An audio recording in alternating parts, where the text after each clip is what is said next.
গৌড়বঙ্গ বিশ্ববিদ্যালয় BA fifth semester সোশিওলজির সমস্ত পেপারের সম্পূর্ণ ফাইনাল সাজেশন নিয়ে আজকের এই স্পেশাল ভিডিও। সামনে যেহেতু তোমাদের পরীক্ষার কথা মাথায় রেখে সোশিওলজি পেপারের অর্থাৎ 501 থেকে শুরু করে 502, 503 এবং 504 এই 4টি মেজর পেপারের সম্পূর্ণ লাস্ট মিনিট ফাইনাল সাজেশন নিয়ে আজকের এই স্পেশাল ভিডিও। তাই ভিডিওটিকে স্কিপ না করে প্রথম থেকে শেষ পর্যন্ত কন্টিনিউ দেখতে থাকো। ভিডিওটি ভালো লেগে থাকলে অবশ্যই একটি লাইক করো। এরকমই আরও নতুন নতুন ভিডিওর আপডেট সবার আগে পেতে চ্যানেলটিকে সাবস্ক্রাইব করে রাখতে একেবারেই ভুলো না। প্রয়োজনে আজকের ভিডিওতে বলা প্রশ্নগুলি তুমি নোটস করে নাও। এই প্রসঙ্গে তোমাদের বলে রাখি, যে সমস্ত প্রশ্নগুলি তুমি ইতিমধ্যে রেডি করেছো সেগুলি তো পড়বেই। আজকের ভিডিওতে যে প্রশ্নগুলো রাখা হয়েছে এই প্রশ্নগুলো তোমার রেডি আছে কি না, রেডি করা থাকলে খুব ভালো, আর রেডি করা না থাকলে এই প্রশ্নগুলি তোমাকে পরীক্ষার আগে রেডি করে যেতেই হবে। প্রত্যেকটি পেপার থেকে বাছাই করা মাত্র কয়েকটি প্রশ্ন রাখা হয়েছে। এই প্রশ্নগুলো থেকে তোমরা 100% কমন পেয়ে যাবে। আর যে সমস্ত প্রশ্নগুলি পরীক্ষায় আসার চান্স প্রবল তার পাশে 3টি করে স্টার চিহ্ন দেখতে পাবে, সেই সমস্ত প্রশ্নগুলি সবার আগে রেডি করবে। তাহলে চলে আসি মূল সাজেশনে। পেপার 501, প্রথম প্রশ্ন, কার্যকরী তত্ত্বের উদ্ভব, প্রধান ধারণা ও সমালোচনা আলোচনা করো। এরপর 2, সমাজবিজ্ঞানে কার্যকরী তত্ত্বের বিকাশ, মালিনোভস্কি ও র্যাডক্লিফ ব্রাউনের অবদান আলোচনা করো। 3 পর্বে কোথ, দুরখেম ও স্পেন্সারের কার্যকরী চিন্তার অবদান বিশ্লেষণ করো। এরপর 4, রবার্ট কে মার্টনের মধ্যম স্তরের তত্ত্ব ও কার্যকারিতার ধরন আলোচনা করো। এরপর 5, টেলকট পারসন্সের AGIL মডেল ব্যাখ্যা করো। 6 পর্বে কার্যকরী তত্ত্বের প্রধান সমালোচনাগুলি আলোচনা করো। 7, সংঘাত তত্ত্বের উদ্ভব ও প্রধান ধারণাগুলি ব্যাখ্যা করো।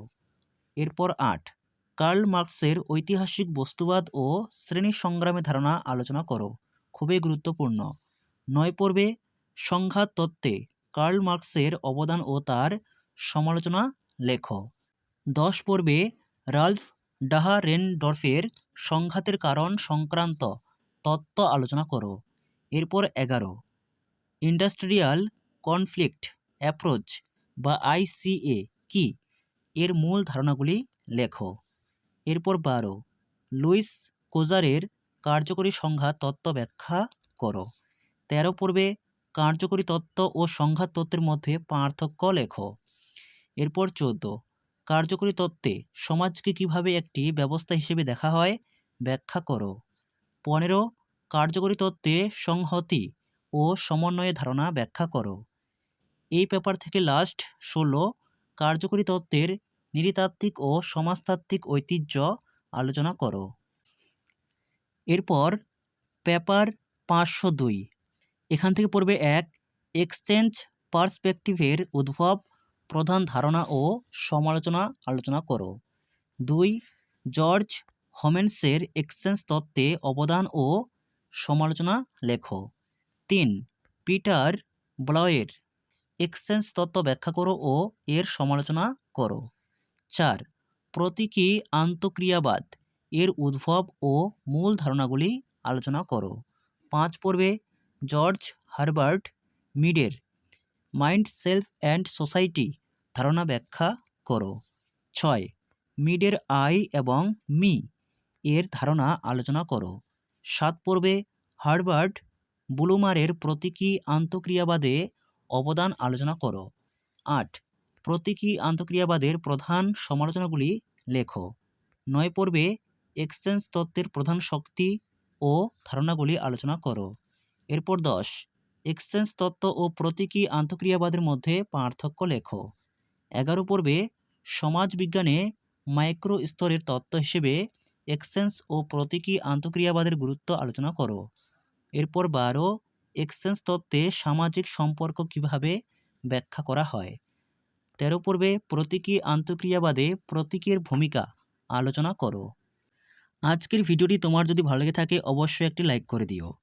এর পরের ব্যাপার 503, এখান থেকে পড়বে 1, বিবাহ কি, সামাজিক প্রতিষ্ঠান হিসেবে বিবাহের গুরুত্ব আলোচনা করো। 2. পরিবারের সংজ্ঞা দাও এবং সমাজে পরিবারের ভূমিকা আলোচনা করো। 3 পর্বে পরিবার ও গৃহস্থালির মধ্যে পার্থক্য আলোচনা করো। 4. পরিবারের কার্যাবলী বিস্তারিতভাবে আলোচনা করো। 5 পর্বে আধুনিক ভারতে পরিবারের পরিবর্তনগুলি আলোচনা করো। 6. বিবাহের নিয়মাবলী, অন্তর্বিবাহ ও বহির্বিবাহ ব্যাখ্যা করো। এরপর 7 পর্বে নির্ধারিত ও পছন্দভিত্তিক বিবাহ আলোচনা করো। 8. সমসাময়িক যুগে বিবাহ ব্যবস্থার পরিবর্তন ও চ্যালেঞ্জ বলতে বাধা আলোচনা করো। এরপর 9. আত্মীয়তার ধারণা ও সমাজে এর গুরুত্ব আলোচনা করো। এরপর 10 পর্বে ভারতে আত্মীয়তার বিভিন্ন ধরন বা রূপ বা প্রকারভেদ আলোচনা করো। এরপর 11 পিতৃতান্ত্রিক ও মাতৃতান্ত্রিক আত্মীয়তা কাঠামোর তুলনা করো। 12 পর্বে আত্মীয়তার পরিভাষাগুলি ব্যাখ্যা করো। এরপর 13 বংশানুক্রম ও জোট দৃষ্টিভঙ্গি ব্যাখ্যা করো। 14 পর্বে ভারতে গোষ্ঠী, ক্ল্যান ও বংশগোষ্ঠীর ধারণা আলোচনা করো। আবারও বলছি, ভিডিওটি ভালো লেগে থাকলে অবশ্যই একটি লাইক করো, চ্যানেলে নতুন হয়ে থাকলে চ্যানেলটিকে সাবস্ক্রাইব করো আর ভিডিওটিকে শেয়ার করো, যাতে তোমার মতো সহযোগিতা তোমার বন্ধুরাও পেতে পারে। এর পরের পেপার 504, এখান থেকে পড়বে 1. সামাজিক সমস্যা কী, সামাজিক সমস্যার বৈশিষ্ট্য, কারণ ও সামাজিক সমস্যা অধ্যয়নের গুরুত্ব আলোচনা করো। 2. ভারতে দারিদ্র্য ও বেকারত্বের কারণ, প্রকৃতি ও প্রতিকার আলোচনা করো। 3 পর্বে দারিদ্র্য দূরীকরণে সরকারি উদ্যোগগুলির সমালোচনামূলক আলোচনা করো। এরপর 4. যুব সমাজের সমস্যাগুলি ও তার সামাজিক প্রভাব আলোচনা করো। 5. যুব সমস্যা দূরীকরণে সরকারি ও বেসরকারি উদ্যোগ আলোচনা করো। এরপর 6. এইডস কী, এর কারণ, প্রকৃতি ও প্রতিরোধমূলক ব্যবস্থাগুলি আলোচনা করো। 7. ভারতে এইডস মোকাবিলায় সরকারি ও বেসরকারি উদ্যোগ বা পদক্ষেপ আলোচনা করো। এরপর 8 পর্বে বার্ধক্যজনিত সমস্যা কী, এর কারণ ও প্রভাব আলোচনা করো। 9. সমসাময়িক ভারতের সামাজিক সমস্যাগুলির সমাজতাত্ত্বিক ব্যাখ্যা দাও। এরপর 10 এবং সর্বশেষ প্রশ্ন, দারিদ্র্য একটি সামাজিক সমস্যা হিসেবে কেন গুরুত্বপূর্ণ ব্যাখ্যা করো। তোমরা 5th সেমিস্টার সোশিওলজি পেপারের জন্য প্রচুর পরিমাণে কমেন্ট করেছো। অবশেষে তোমাদের সবকটি মেজর পেপারের সাজেশন দিয়ে দিলাম। খুব ভালো করে পড়ো, আশা করি পরীক্ষায় তুমি উপকৃত হবে।